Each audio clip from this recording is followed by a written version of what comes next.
The first scream echoed through the canyon just before sunrise. Clara Whitmore froze beside the riverbank, the bucket slipping from her trembling hands and crashing against the rocks. The horses in the distance began to panic, their frightened cries mixing with the sound of approaching riders. She turned toward the village and saw smoke rising into the pale morning sky. Only 3 months earlier, the 18-year-old girl from Boston had crossed half the country to marry a man she had never met, the feared Apache King, Dakota. Everyone in the frontier towns had warned her that she would regret her decision. They called him a savage, a warrior without mercy, a man whose heart had turned to stone after years of war. Yet the man Clara had discovered behind the stories was nothing like the monster people described. Dakota rarely smiled, but when he did, his entire face changed. He spoke little, but every word carried meaning. And despite the distance that still existed between them, Clara had begun to believe that happiness might be possible in this strange new world. Now, as smoke climbed higher into the sky, that fragile dream threatened to disappear forever. "Clara," a voice shouted from behind her. She spun around and saw Dakota galloping toward her. His expression was darker than she had ever seen. "You must leave. Now." Fear rushed through her body. What happened? He jumped from his horse and grabbed her shoulders. "Someone betrayed us." The word struck harder than the cold morning wind. Before Clara could ask another question, a gunshot exploded somewhere beyond the trees. Dakota instinctively pulled her behind him. More shots followed. The peaceful valley transformed into chaos. Children ran between the houses. Women cried out for their families. Warriors rushed toward the entrance of the village. Clara stared at her husband. "Who is attacking us?" Dakota hesitated for a brief moment. Then he looked directly into her eyes. "The men coming for us are from your world." Clara felt her knees weaken. Impossible. Her family didn't even know where she was. So who had found them? And why did Dakota suddenly look at her as if he feared the answer more than death itself? As another gunshot echoed through the canyon, Clara realized that the secret threatening to destroy everything might be connected to her own past. And somewhere beyond the smoke, someone was calling her name. 3 months earlier, Clara Whitmore had stood on the wooden platform of a crowded train station in Boston, holding a small leather suitcase that contained everything she owned. At 18, she had already learned how quickly life could change. Her mother had died from fever when Clara was 13. 2 years later, her father followed her into the grave after an accident at the shipyard. Since then, Clara had lived with her uncle's family, sleeping in a tiny room beneath the stairs and working from dawn until night to earn her place in the house. She washed clothes, cooked meals, cleaned floors, and listened to endless complaints from relatives who treated her more like a servant than family. But Clara carried a secret dream inside her heart. Every evening, after everyone else had gone to sleep, she would sit beside the window with books borrowed from the church library. She dreamed of distant mountains, endless rivers, and a life where she could make her own choices. She wanted freedom. She wanted a family that truly loved her. Most of all, she wanted to belong somewhere. That dream seemed impossible until one winter afternoon, when she discovered a newspaper advertisement pinned to the wall outside the train station. Settlers were searching for women willing to travel west and marry men living near the frontier. Most people laughed at the idea. Others called the women desperate. Clara simply saw an opportunity. Her uncle had begged her not to go, but his words carried little affection. "You'll regret leaving," he had warned. Perhaps he was right. Yet remaining in Boston meant spending the rest of her life in the shadows of people who never cared for her. 2 months later, Clara found herself crossing endless plains beneath a sky larger than anything she had ever imagined. The journey west was lonely and frightening. Every town brought new rumors about the Apache King she was supposed to marry. They said Dakota was fierce in battle. They said he commanded hundreds of warriors. Some claimed he hated white settlers. Others whispered that his first wife had died years earlier, taking a part of his heart with her. By the time Clara finally reached the valley where Takota's people lived, fear had nearly convinced her to turn back. Then she saw him for the first time. He stood near the entrance of the village, taller than everyone around him, his dark hair moving in the wind. His face revealed nothing. For several seconds, neither of them spoke. Clara's hands trembled as she climbed down from the wagon. Takota slowly stepped forward and looked directly into her eyes. "You're far from home," he said quietly. Clara swallowed her fear. "I don't think I ever truly had one." For the first time, something changed in the warrior's expression. Not pity. Not surprise. Understanding. At that moment, Clara had no idea that the man standing before her would soon become the center of her entire world, or that the secrets hidden inside his heart would change both of their lives forever. The first weeks in the Apache village were harder than Clara had imagined. Everything around her felt unfamiliar. The language, the customs, even the silence of the desert nights made her feel like a stranger in another world. Every morning, she woke before sunrise and watched the village slowly come to life as smoke rose from the cooking fires. Some people welcomed her with cautious smiles. Others avoided her completely. Clara understood why. She was an outsider, a young woman from the east who had suddenly become the wife of their leader. Trust could not appear overnight. Takota, meanwhile, remained distant. He treated her with respect, but there was an invisible wall between them that neither of them knew how to cross. One evening, as the sun disappeared behind the mountains, Clara found him sitting alone near the river. "You spend a lot of time here," she said softly. Takota looked at the water. "The river listens better than most people." Clara smiled. "And what does it tell you?" For the first time in days, he laughed quietly. "That life changes faster than we expect." She sat beside him, leaving enough space between them to respect his silence. "Do you regret marrying me?" she finally asked. Takota's expression became serious. "No." "Then why do you always seem so far away?" For a moment, he didn't answer. "Because everyone I have loved has been taken from me," he said at last. "And I fear losing someone again." His words stayed with Clara long after they returned to the village. The next morning, trouble arrived. A group of warriors rode into the valley with urgent news. Clara watched from a distance as Takota listened to their report, his face growing darker with every word. When the meeting ended, she hurried toward him. "What happened?" He hesitated. "Settlers have built a camp near our hunting lands." "Can't you speak with them?" "Some men don't come to talk. They come to take." Before Clara could respond, an older warrior stepped forward. "Chief, we should send the white woman away before this becomes dangerous."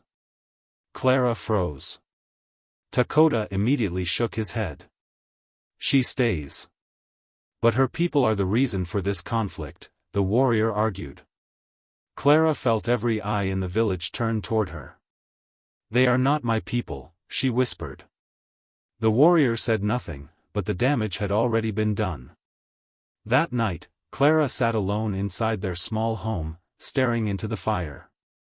For the first time since arriving, she wondered if she truly belonged there. Suddenly, the door opened. Takota entered, carrying a folded piece of paper. "A rider left this near the village," he said. Clara unfolded it with trembling hands. The message contained only a single sentence. "Bring the girl back before the next full moon, or the valley will burn." Clara looked up in shock. "Who sent this?" Takota stared into the flames. "There is something about your past that you still don't know." Outside, thunder rolled across the distant mountains, and Clara realized that the greatest danger might not be coming from strangers at all. The storm arrived just after midnight. Cold rain pounded the roofs of the village while lightning flashed across the mountains, turning the dark valley white for a single heartbeat before everything disappeared into darkness again. Clara sat awake beside the fire, unable to forget the message Dakota had shown her. Bring the girl back before the next full moon, or the valley will burn. The words echoed in her mind. Across the room, Dakota sharpened his knife in silence. His face was calm, but Clara could sense the tension hidden behind his eyes. You know who sent that letter, don't you? She finally asked. Dakota stopped moving. I have an idea. Then tell me. He placed the knife on the table and looked at her. There are things about your father's past that he never told you. Clara frowned. My father was a shipworker in Boston. That was not always his life. Before Dakota could explain, loud voices erupted outside. A young warrior burst through the door, drenched from the storm. Chief! Someone crossed the northern ridge. Dakota immediately stood. How many?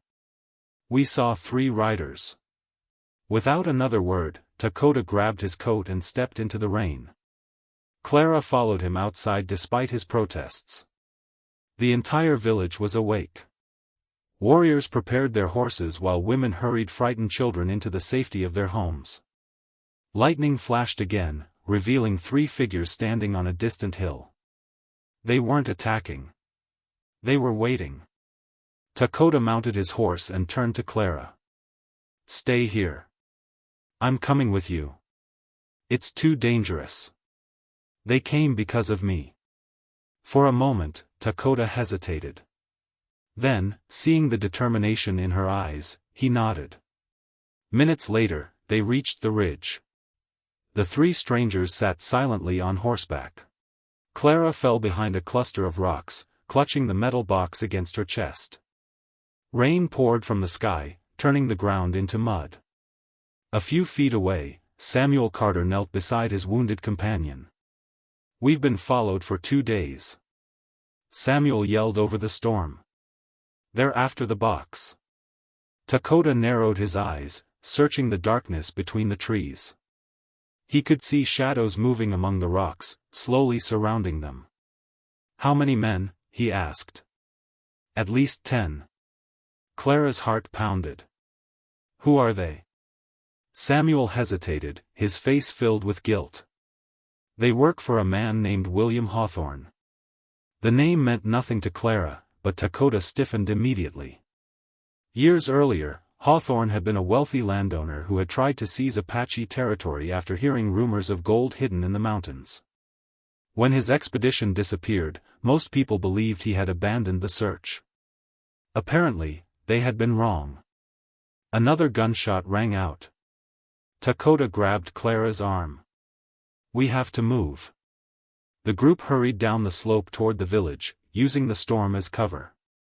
Lightning flashed overhead, illuminating the valley below. Clara ran beside Dakota, still holding the mysterious box. As they reached the shelter of the trees, Samuel suddenly stopped. There isn't time to hide the truth anymore. Clara turned to him, confused. What truth? Samuel looked directly into her eyes. Your father wasn't just my friend. For a moment, the world seemed to stand still. What are you talking about? Samuel took a deep breath. 20 years ago, your father and I joined Hawthorne's expedition into these mountains. We were young and foolish. Hawthorne promised us fortune, but when we discovered the sacred valley, greed changed him. Dakota listened silently. Samuel continued, his voice shaking. Your father tried to stop Hawthorne from stealing what belonged to the Apache people. A fight broke out. Men died. Your father escaped with the box and fled east before Hawthorne could find him. Clara stared at him in disbelief. My father never told me any of this. He wanted to protect you. Lightning flashed again, and Samuel lowered his head. But that's not the only secret. Clara's hands trembled. What else? Samuel's eyes filled with regret. The man hunting you isn't just searching for the box. He pointed toward the mountains in the distance. William Hawthorne is your grandfather. The word struck Clara like a thunderbolt. For 18 years, she had believed that she knew who she was. In a single moment, everything changed. Before she could even process the truth, a terrible cry echoed from the valley below. Flames were rising from the village. The attack had already begun. Clara's legs nearly gave way as she stared at the flames swallowing the edge of the village. For a moment, she couldn't move. The word Samuel had spoken still echoed inside her mind. William Hawthorne is your grandfather. Everything she had believed about her family had collapsed in a single night, but there was no time to understand the truth. Below them, terrified voices rose into the storm as men, women, and children ran through the smoke. Dakota grabbed her hand. "Clara, look at me." She turned toward him, her face pale. "Your family's secrets can wait. Right now, our people need us." The determination in his voice pulled her back to reality. She nodded, clutching the metal box tightly against her chest as they raced down the mountain. By the time they reached the village, chaos had spread everywhere. Several homes were burning. Horses ran wildly between the buildings. Warriors fought desperately against armed men who had emerged from the darkness. Dakota immediately joined the battle, shouting orders to his men. "Protect the children. Get everyone to the river." Clara ran toward the center of the village, helping an elderly woman escape from a burning house. Smoke filled her lungs, making it difficult to breathe. Suddenly, she heard a familiar voice. "Clara." Samuel was standing near the stable, blood running down his arm. "We have to hide the box before Hawthorne finds it." Clara looked around frantically. "Where?" Before Samuel could answer, a gunshot echoed through the village. He stumbled backward and collapsed into the mud. "Samuel." Clara dropped beside him, pressing her hands against his wound. Samuel struggled to breathe. With trembling fingers, he pointed toward the mountains. "Your father left a map inside the box." Clara's eyes widened. "A map?" Samuel nodded weakly. "The Sacred Valley isn't treasure. It's something far more important." "What is it?" But Samuel could no longer speak. His eyes slowly closed as the storm raged around them. Tears filled Clara's eyes, but another explosion shook the village before she could mourn. Across the square, a group of armed riders entered through the smoke. At their center rode an older man with silver hair and cold blue eyes. William Hawthorne. Even from a distance, Clara somehow knew who he was. The old man dismounted and stared directly at her. For several seconds, neither of them moved. Then Hawthorne spoke. "You have your grandmother's eyes." Clara felt a chill run through her body. "You destroyed my home." Hawthorne glanced at the burning buildings without emotion. "I came for what belongs to my family." Dakota stepped between them, his knife still in his hand. "Nothing here belongs to you." Hawthorne smiled coldly. "You're wrong." His eyes returned to Clara. "Give me the box, and your husband lives." The entire village seemed to fall silent. Clara looked at Dakota, then at the flames surrounding them. If she surrendered the box, she might save the man she loved. But Samuel's final words echoed in her mind. "The Sacred Valley isn't treasure. It was something far more valuable." And deep inside, Clara realized that her next decision could destroy everything Dakota had spent his life protecting. The storm continued to rage above the valley, but Clara could barely hear the thunder anymore. Her entire world had narrowed to the old man standing 20 feet away from her. William Hawthorne. Her grandfather. The man who had ordered the attack on the village. The man threatening to kill Dakota. Rain streamed down Clara's face as she tightened her grip around the metal box. Around her, the battle had slowed into an uneasy silence. Apache warriors stood with weapons drawn, while Hawthorne's men waited for their leader's command. "Make your choice, Clara," Hawthorne said coldly. Give me the box, and no one else has to die. Dakota stepped forward. Don't listen to him. Hawthorne laughed bitterly. You think this is about gold? About land? You understand nothing. Clara looked from one man to the other. Then tell me the truth. For the first time, uncertainty crossed Hawthorne's face. He removed his hat and let the rain fall onto his gray hair. 20 years ago, your father and I came to these mountains searching for a hidden valley. We had heard stories from trappers and travelers, stories about a place protected by the Apache, a place filled with riches. And my father tried to stop you? Clara asked. Hawthorne nodded slowly. He betrayed me. Dakota's eyes narrowed. No. He stopped a thief. The old man ignored him. Your father believed the valley was sacred. He thought some things were more important than money. Hawthorne shook his head. He was willing to throw away our future for people he barely knew. Clara stared at him in disbelief. So you hunted him for 20 years? I searched for what was stolen from me. Dakota took another step forward. You burned homes and killed innocent people. Hawthorne's expression hardened. History is written by those willing to do what others cannot. Before anyone could answer, a young Apache warrior came running through the smoke. Chief! He stopped beside Dakota, struggling to catch his breath. More riders are coming from the east. At least 30. Fear spread across the faces of everyone in the village. Hawthorne smiled. It seems our conversation is running out of time. Clara turned toward him. You brought more men? The old man frowned. No. A distant gunshot echoed through the canyon. Then another. One of Hawthorne's men suddenly fell from his horse, a bullet tearing through his shoulder. The entire valley erupted into confusion. Who's shooting? Someone shouted. Dakota looked toward the eastern ridge and immediately realized something was wrong. More riders were descending from the mountains, but they weren't carrying Hawthorne's flag. A strange symbol decorated their jackets, a black wolf painted over red cloth. Hawthorne's face lost all color. No, he whispered. Clara looked at him. Who are they?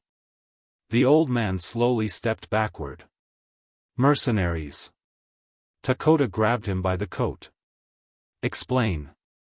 They worked for me years ago, when I first searched for the valley. I paid them to protect the expedition. And now? They want the valley for themselves. Another explosion shook the village as one of the buildings collapsed in flames. The newcomers rode straight through the smoke, firing at everyone in sight, Apache warriors and Hawthorne's men alike. Clara watched in horror as panic spread across the battlefield. They're killing everyone.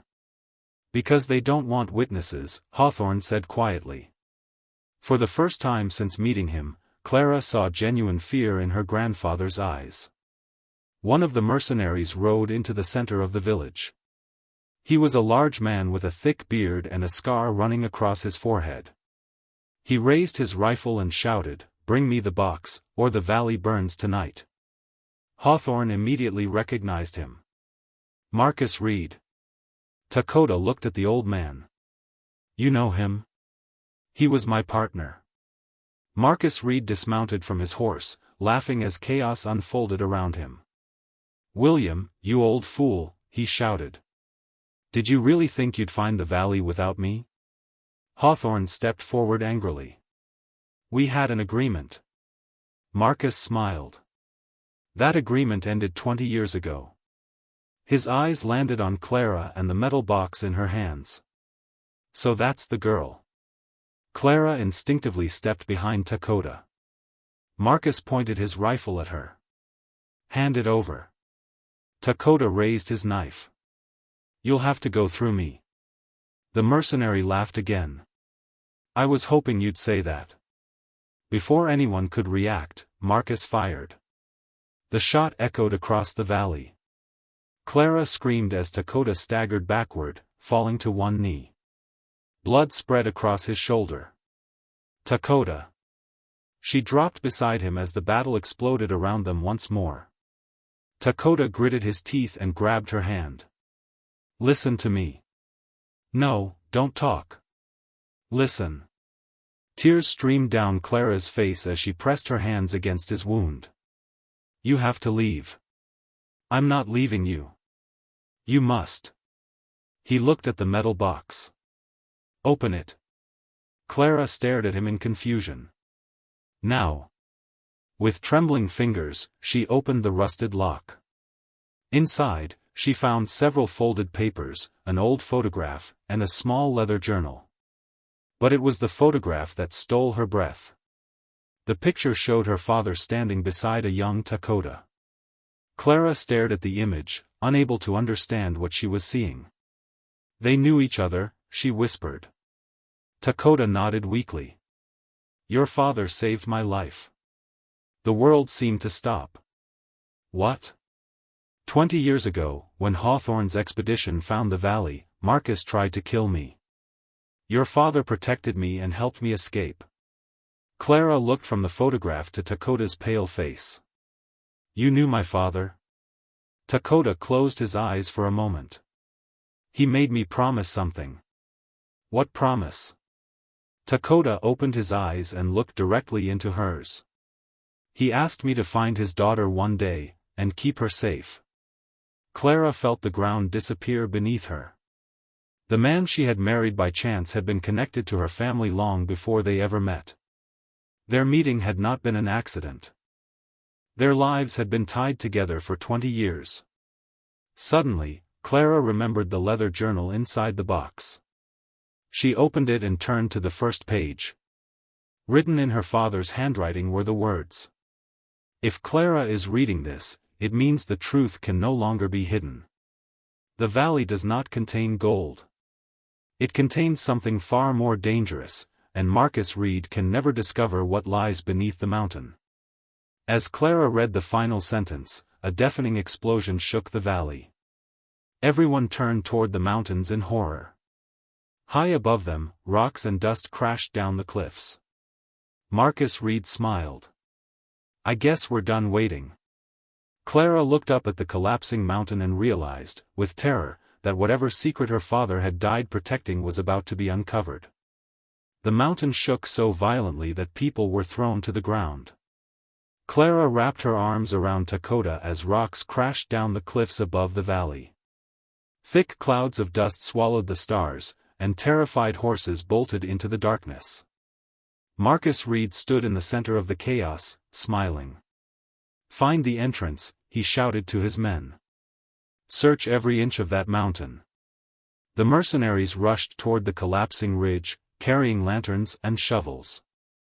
Apache warriors scrambled to protect their families, while Hawthorne stared at the destruction in horror. You fool, he whispered to Marcus. You have no idea what you've done. Marcus turned back with a laugh. I know exactly what I've done. 20 years of searching ends tonight. Clara looked down at the leather journal in her hands. Her father's final words echoed in her mind. The valley does not contain gold. Then what was hidden beneath the mountain? Dakota struggled to stand despite the blood soaking his shoulder. Help me up. Clara shook her head, tears filling her eyes. You're hurt. There isn't time. Hawthorne suddenly knelt beside them. For the first time, the proud old man looked broken. Your father warned me, he said quietly. He told me the mountain wasn't hiding treasure. Clara stared at him. What is it hiding? Hawthorne glanced toward the ridge, where Marcus's men had already begun digging through the fallen rocks. Water. Clara frowned, unable to understand. Dakota's eyes widened. The river. Hawthorne nodded. Generations ago, your people built stone channels inside the mountain. They protected the valley from drought. The entire region survives because of those tunnels. Clara looked back at the journal, finally understanding. The sacred valley was not rich because of gold. It was rich because it held the only reliable source of water for hundreds of miles. If Marcus destroyed the mountain searching for treasure, the river would disappear, and every family in the valley would lose everything. He can't reach those tunnels, Dakota said. Before Hawthorne could answer, another explosion echoed from the cliffs. The ground trembled beneath their feet. A distant roar filled the canyon. Dakota's face turned pale. He's already reached them. A wall of water burst from the mountainside. The mercenaries screamed as the flood swept down the slope, carrying rocks, trees, and horses with it. Panic spread instantly. "Run!" someone shouted. Marcus dropped his rifle and tried to climb onto his horse, but the animal threw him into the mud. The flood raced toward the village. Clara grabbed Dakota's arm. "We have to get everyone out." Dakota nodded and turned to his warriors. "Take the children to the southern hill. Move!" The entire valley sprang into action. Clara ran from house to house, helping mothers carry babies through the storm. Hawthorne, forgetting his greed for the first time in decades, pulled trapped villagers from the wreckage. Near the riverbank, Clara spotted Marcus struggling against the current. "Help me," he screamed. For a moment, she froze. This was the man who had burned homes and tried to kill Dakota. The man responsible for all of this suffering. Dakota limped to her side and looked at Marcus being dragged away by the water. "What do we do?" Clara whispered. Dakota looked at her, his face filled with pain. "We decide what kind of people we want to be." Without another word, he jumped into the raging water. "Dakota!" Clara screamed.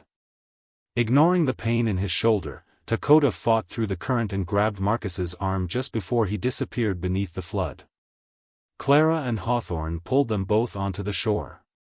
Marcus coughed violently, staring at Dakota in disbelief.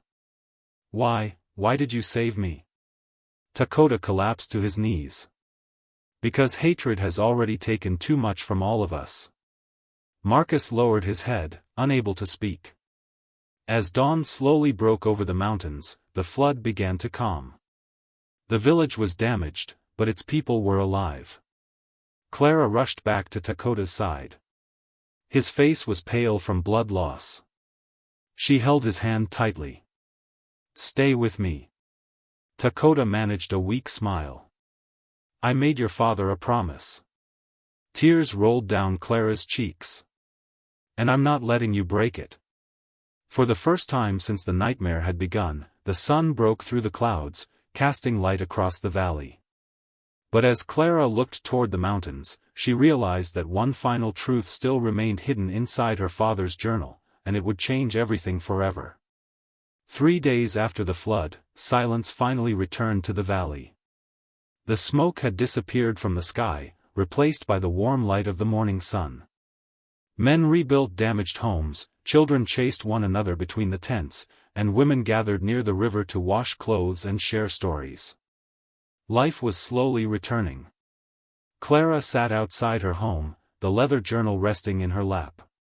Dakota, his wounded shoulder wrapped in fresh bandages, was asleep beside the fire. For the first time in days, she allowed herself to breathe. The nightmare was over. Marcus Reed and the surviving mercenaries had been taken away to face justice in the nearest town. William Hawthorne had remained in the valley, helping repair the destruction his greed had caused. The proud old man barely spoke anymore. The weight of 20 years of mistakes had finally caught up with him. Clara opened the final pages of her father's journal. There, hidden between 2 pieces of paper, she found a letter addressed to her. With trembling hands, she unfolded it. "My dearest Clara. If you are reading this, then fate has brought you back to the mountains where our story began. There is something I never told you. The greatest treasure hidden in this valley was never gold, land, or power. It was the people who protected one another when the world tried to tear them apart. Years ago, Dakota saved my life. I owed him more than I could ever repay. Before I left the West, I promised myself that if my daughter ever found her way here, she would discover what I discovered, that love, honor, and family are worth more than all the riches in the world. Do not judge people by the stories others tell about them. Judge them by the kindness they show when no one is watching. And never forget that home is not the place where you were born. Home is the place where your heart finally feels at peace. Tears rolled down Clara's cheeks as she finished reading. She looked up and saw Dakota standing in the doorway. He had awakened quietly and was watching her with a gentle smile. "What did he say?" he asked. Clara wiped her eyes and walked toward him. "He said that home isn't a place." Dakota tilted his head. "Then what is it?" Clara took his hand and looked across the valley, the rebuilt homes, the children laughing, the mountains glowing in the distance. "It's the people who stand beside you when everything falls apart." For a moment, neither of them spoke. Then Dakota pulled her into his arms.